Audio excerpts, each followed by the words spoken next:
దోస్తానా చేస్తా ఉన్నాడు.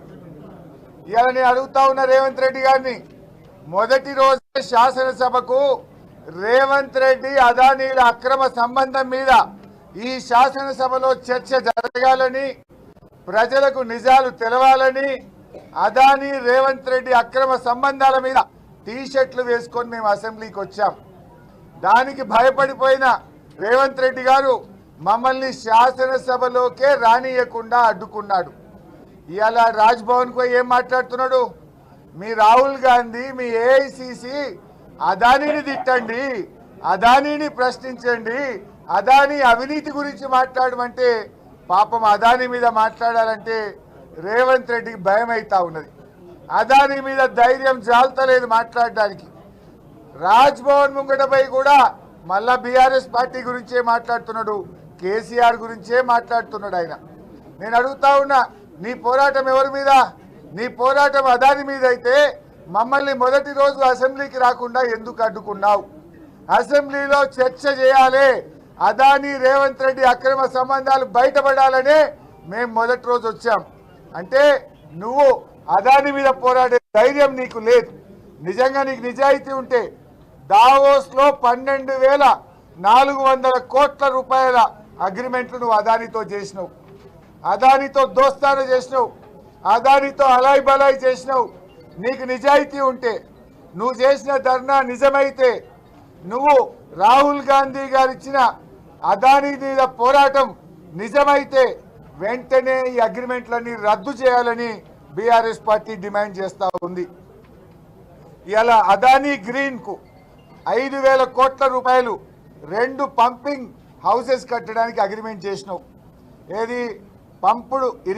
పంపుడు energy system అంటే పంపుల ద్వారా గ్రీన్ పవర్ చేసేటువంటి 5,000 కోట్ల కాంట్రాక్ట్ను అదానితో దావోస్లో అగ్రిమెంట్ చేసుకున్నావు.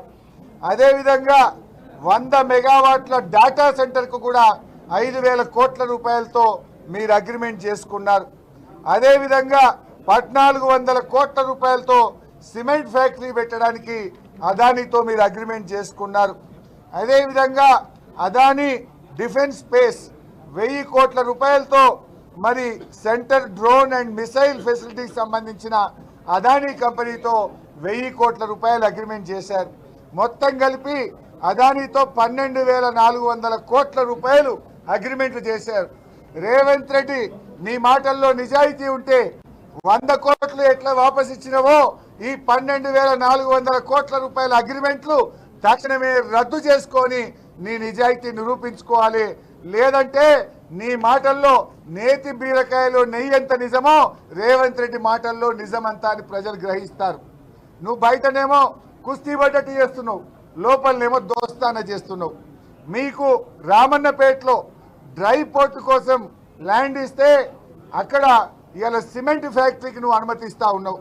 దాదాపు 12 గ్రామాల ప్రజలు ఈ సిమెంట్ ఫ్యాక్టరీ వల్ల మాకు కాలుష్యం అవుతుంది, మా జీవితాలు దెబ్బతింటాయంటే నువ్వు పోలీసు వాళ్ళని పెట్టి అరెస్టులు చేసి అదానీ కోసం, ఆ సిమెంట్ ఫ్యాక్టరీ కోసం ఇవాళ నువ్వు అనుమతిస్తా ఉన్నావు. అక్కడ పబ్లిక్ హియరింగ్ పోలీస్ పహారాల మధ్య జరిపించినవంటే నువ్వు అదానికి కొమ్ము కాస్తా ఉన్నావు, అదానికి ఏజెంట్గా నువ్వు చేస్తా ఉన్నావు.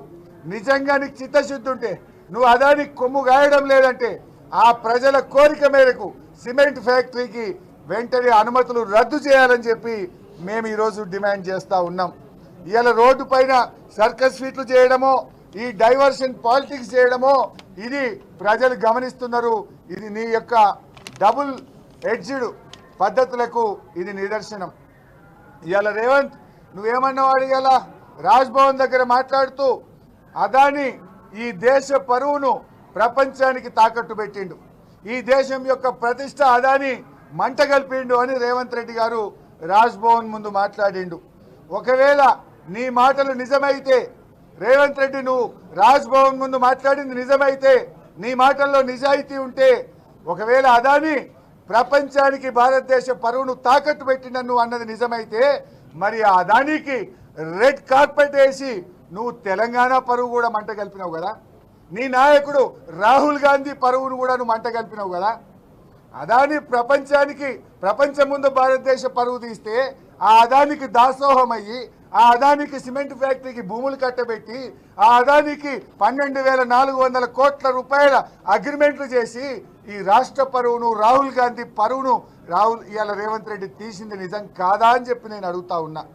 మేము ఈరోజు రేవంత్ రెడ్డి డిమాండ్ చేస్తున్నాం, రేపు శాసనసభలో అదానీ రేవంత్ రెడ్డి అక్రమ సంబంధాల మీద అదానీ చేసిన తప్పుల మీద చర్చ పెట్టాలని కూడా బీఆర్ఎస్ పార్టీ ఈరోజు డిమాండ్ చేస్తూ ఉంది. నువ్వు అక్కడ పోయి ఏం చేసినావు? ఇలా నీ కథ అర్థమైపోయింది ప్రజలకు. రాజ్భవన్ ముంగటి మీ ర్యాలీ దేనికోసం చేసిండ్రే? అదానికి వ్యతిరేకంగా చేసిండ్రు. నువ్వు ఆడ అదానీ గురించి మాట్లాడినావా? నువ్వు మాట్లాడిన స్పీచ్లో కేసీఆర్ గురించో కేటీఆర్ గారి గురించో మా పార్టీ గురించి మాట్లాడినావు తప్ప నువ్వు అదానీ గురించి మాట్లాడే ధైర్యమే నీకు లేదు. ఎందుకంటే నువ్వు అంతర్గతంగా ఒప్పందం ఉన్నది. ఆ 100 కోట్ల చెక్కు నీ పార్టీ నిన్ను తిడితే వాపస్ ఇచ్చినావు. మరి చెక్ ఇచ్చినావు కానీ లోపలికి వెళ్ళి తీసుకునే ఎట్లా? 12,000 కోట్ల అగ్రిమెంట్ల సంగతి ఏంది? మరి సిమెంట్ ఫ్యాక్టరీ సంగతి ఏంది? ఇవన్నీ మాట్లాడదాం అసెంబ్లీలో. దీని మీద వెంటనే చర్చ పెట్టాలని బీఆర్ఎస్ పార్టీ డిమాండ్ చేస్తుంది.